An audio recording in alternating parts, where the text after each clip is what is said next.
Welcome back to another episode of Press Play. I'm your host, Jeromee Scot. I'm really excited about today. We are going to have a conversation with a good friend of mine who is a former news anchor and now works in the corporate world. The topic is going to be about why former journalists have such a great set of transferable skills and why you should consider hiring one if you have an open position. We're going to talk about that and much more in this episode of Press Play. Are you ready to master your next TV or podcast media interview? Whether you're a business owner, nonprofit leader, or just want to amplify your brand, On the Record by Jeromee Scot gives you everything you need to succeed. Learn how to prepare, handle tough questions, and leave a lasting impression. It's time to take control of your message and tell your story with confidence. On the Record is a 90-page ebook that provides tips and tricks from a media industry expert on how to dominate media interviews like a pro. Get your copy of On the Record today and ace every interview opportunity. Available now on the Scott Media Tulsa Digital Bookstore.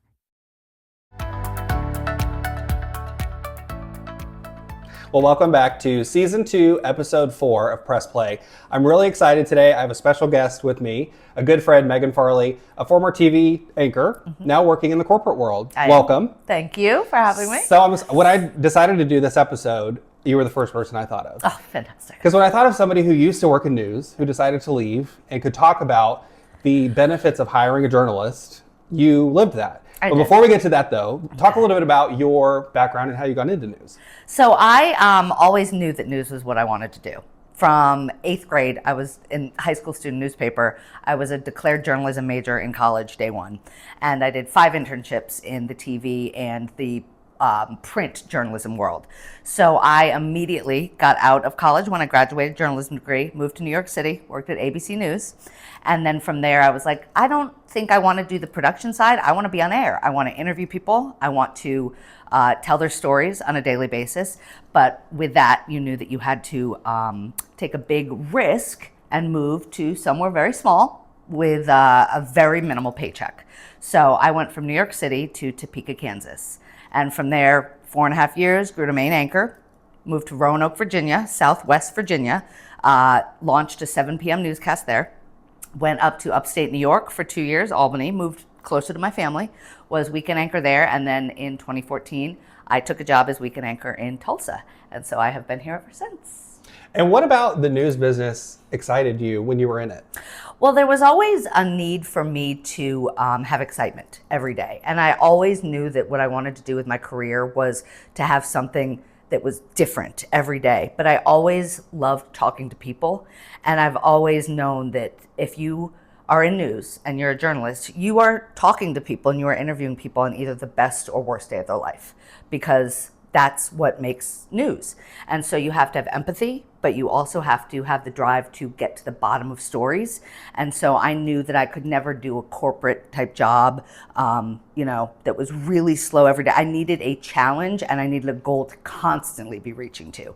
And in news, that 5 o'clock newscast is your goal every day. Yeah, and I think there's so many people who don't quite understand what it means to have a deadline that cannot be moved. 5 o'clock means 5 o'clock, whether you're ready or not, so you better be ready. Thank you, producer. Yeah. Yes, because Jeromee, you were my producer. Yeah. And that's how, the first time we met was you called me at 2:30 in the morning at one point and, was talking about, a flood that I had already gone to bed and put away. Didn't leave your location. How was I supposed to know? Yes, and look Gotta at us. leave the notes. Fond friends. You have a 9 o'clock meeting normally, and you sit around and bicker with your producers or agree with your producers, and you walk out at 9:30 with a demand, a task, and you either know how to figure it out. Most of the times you don't. You said, go to this location, find this person, and I want a story at this in 7 hours max.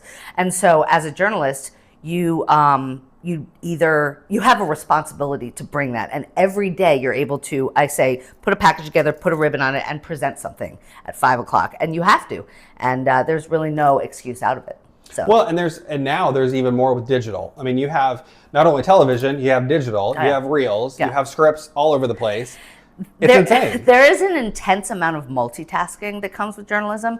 I'll never forget, there was this one tractor trailer fire, and I had also every day I went out with 2 phones and an iPad, and I was on the phone going live on an iPad and trying to get a script for the website done, all as I was trying to respond to people on the live. I mean, there's a constant amount of, there are so many multimedia platforms in journalism that you just learn to go with it, but you also have such an incredible responsibility to the people that are watching you and listening to you, so you can't mess around with what you're saying. So you're fact checking at the same time, you're listening to what you say.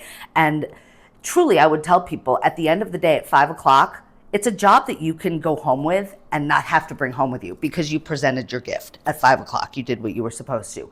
But there is an incredible amount of responsibility that comes with that. Well, and you were I hate to say that you were old school in that sense, but I mean, you were kind of pre-AI. And so you were pre-AI. I don't even know. It's a whole new world out there now. Well, I mean, newsrooms are starting to adopt AI in a way that will streamline a lot of what you used to have to do in the field. Right. And I think that's a good thing for 100%. Newer journalists because it does lessen that load. And I completely agree with that. And that is one of the reasons I did get out of news, is because I felt like I was losing the ability to truly tell the story. I was losing the ability to spend time with the people I was interviewing. I was losing the ability to research the stories and make sure. I was starting to make mistakes because I was focused on 8 different things at once, which I did, and I didn't ever do anything wrong to get sued or liable or anything like that. But anything that, luckily I had a photographer also. A lot of the journalists have to go out one-man banding, and there is just an incredible amount of stress that comes with it, but also that responsibility. You are telling people are listening to you every day, and it is up to you to tell them the truth and to make sure you have a balanced truth. And a lot of demand comes with that. Well, you mentioned earlier I was a producer, and Yes, my whole career has been. We can talk about the last story that you sent me out on. Thank goodness. We'll talk about that if you want to. Yeah, so I was a producer, and my whole career was behind the scenes. You obviously were on air. Yeah. And I think a lot of journalists struggle with the mental health pressure that comes with public scrutiny. Do you remember any times from comments from viewers or just things that people may not ever think about that you had to deal with? Yes.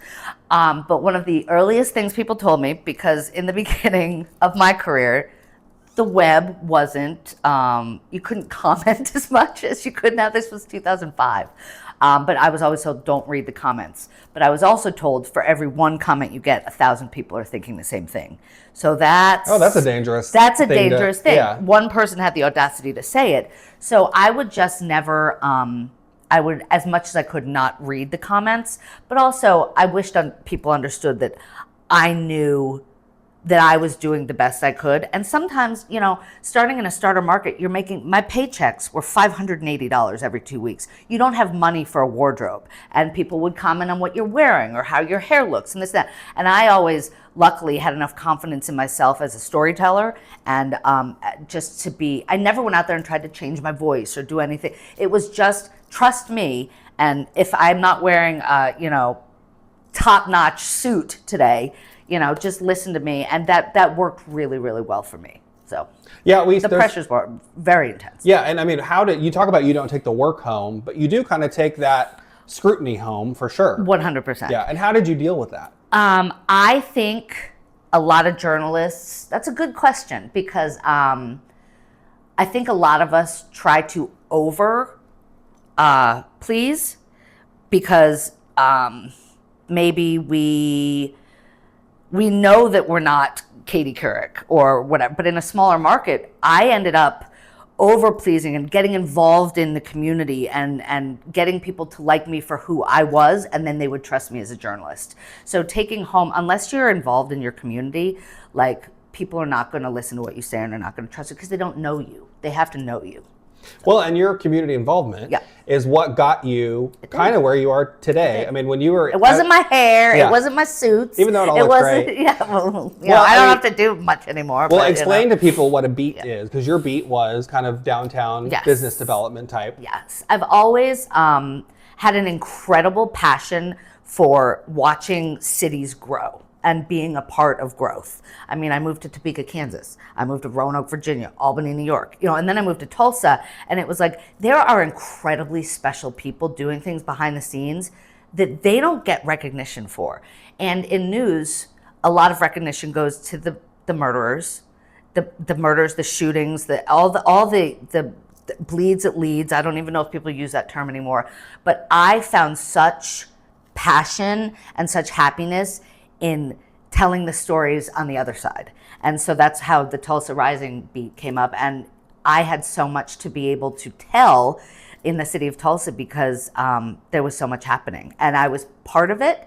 And so that got me involved in boards and foundations. And that's why I've been here for 11 years, because it's still happening. And I just feel very lucky to be part of it. Well, I remember your last day. I was there with a cake. Yeah, and I know it was such a sad day, but it was a good day because it was a new chapter for you. It was. I mean, you made the transition out, which is the topic of this podcast. What surprised you the most when you left news and went into what a lot of journalists call the real world? It's a totally different workflow. It is, and I've got to say, just a little bit before I got out, for 2 years, I was like, what do I do? Because journalists, they know what they're good at. They know how to be a reporter, get an assignment, call people, make people feel comfortable. They know how to use iNews. We don't know how to use Excel. We don't know how to use PowerPoint. We don't need that stuff. We don't keep calendars. We didn't need it. So what do I do? And I said, I knew I was good at relationships. And that's it. So like, what do you do with that? And there was a lack of confidence in a way, but I was like, you can turn relationships into something that really benefits corporations and benefits people and can business develop. And so it was really mine to make it mine, because people took a chance on me to use my personality and my contacts and my drive to just make it my own and help their business grow. And but with that comes a lot of anxiety, because you're truly building your own job description, and you better do it. And if you do it your way. And luckily that's worked out for me. Well, I've heard from people who have done interviews with journalists, and one of the things they say is they would tee them up for what they thought would be such a great answer for a journalist. Like, why are you qualified for this position? And they would say things like, well, I don't know, I've never worked in fundraising, or I've never worked in, but you just don't realize it. Exactly. And I think that's a challenge a lot of journalists struggle with. Yes. And that 100% is because I remember, I went into business development with an architecture firm. I never got like, what does success look like? Because they didn't know. I didn't know. They would ask me, what does success look like to you? And it's just like, I don't know. I did it for 15 years and I succeeded at 5 o'clock every day. So tell me what you want me to do and I'll go out and do it. Don't ask me how. Don't micromanage me. But like, give me a task and I will do it. Yeah. I remember a conversation you and I had when I left, because I left news, went into corporate, and you said, from your experience doing it, the thing that most people don't understand when they make that transition is the pacing difference between news and everything else. Mm-hmm. Why do you think that is? Well, I am 6 years out of the business, 6 years out from the other side, and I still have anxiety every day about, am I doing it right?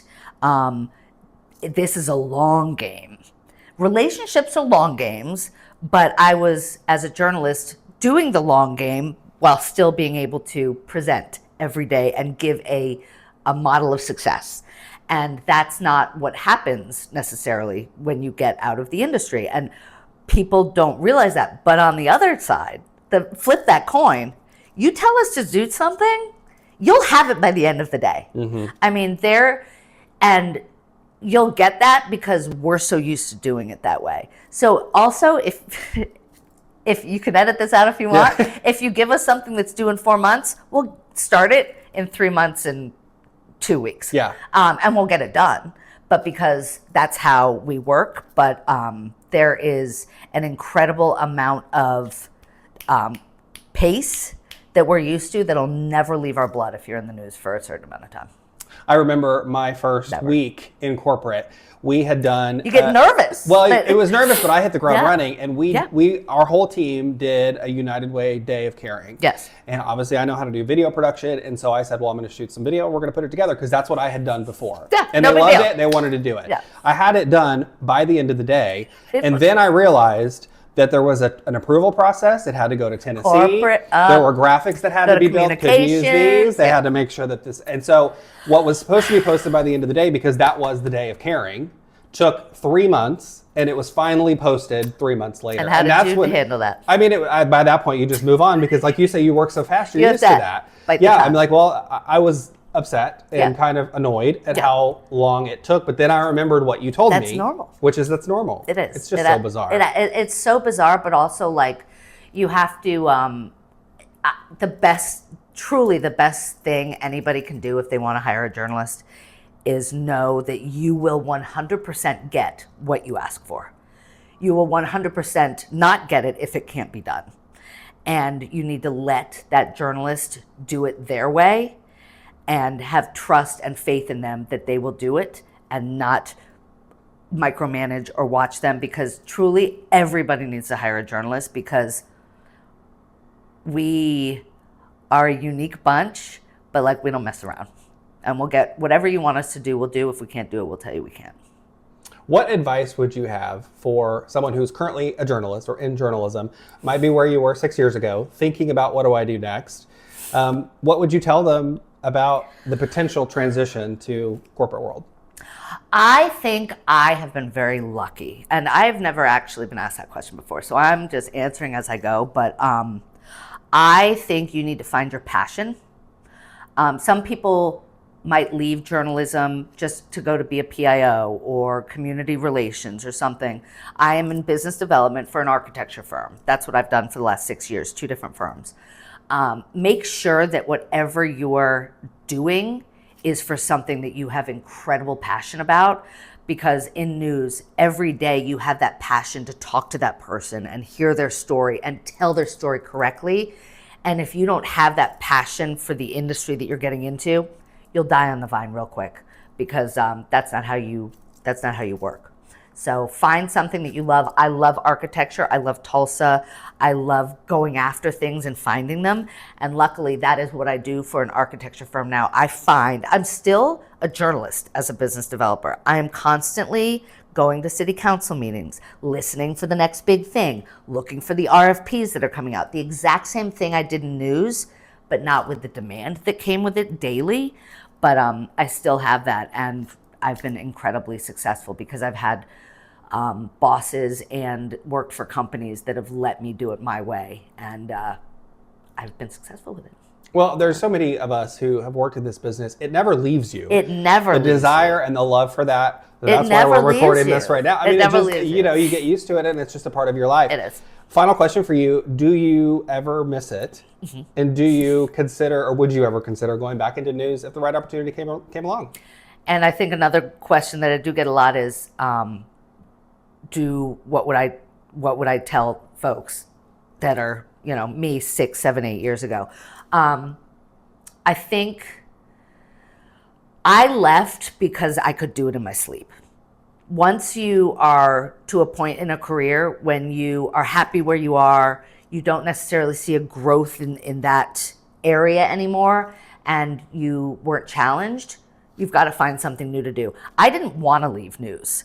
I wanted to leave because it was getting too easy for me. I needed a new challenge, but I knew that challenge needed to be something that I had passion about.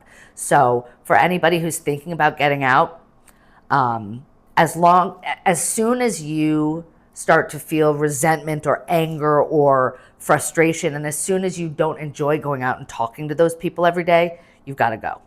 But it's truly every day of my life for 15 years, like I almost want to start crying, was different. And it was great, but it was like, it takes its toll, but like it made me into the strongest person that I could be. And I couldn't be doing my job right now the way I'm doing it if I didn't have 15 years of that hustle every day. And so stick with it as long as you love it, and use those tools, because nobody else gets the tools that you do in journalism. You gotta hire every freaking journalist out there, because we'll get it done. Well, I want to thank Meagan Farley for taking some time to talk with us today. I hope you found this episode helpful. If you do, I would appreciate it if you liked and subscribed. Of course, you can share it with colleagues as well. We'll be back next week with another episode of Press Play.